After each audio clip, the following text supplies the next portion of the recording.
No in to je njegovo predzadnje delo, Sonce številka 34. In zdaj gremo si pogledati še njegovo zadnje in najmočnejše delo.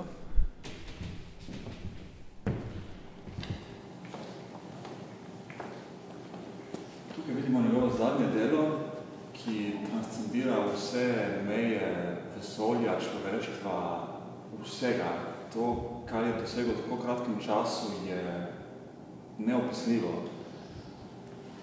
To remek delo, ne bodo ga presegli v naslednjih 100 letih, ker je presežek, tak presežek, da mu ni para.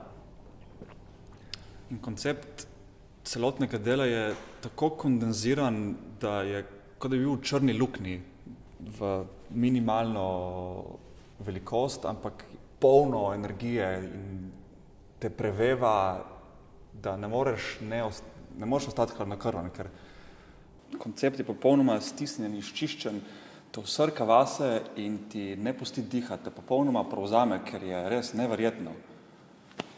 Kaj, ko bi dala to sliko v sprejemno sobanko? Bojim se, da bi Gobelin z znanim portretom ustvaril preveč oranžno svetlobo, da bi ta slika prišla do izraza. Kaj pa v otroško sobo?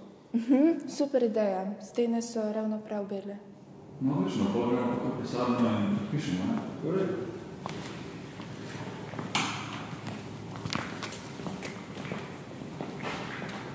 Hvala.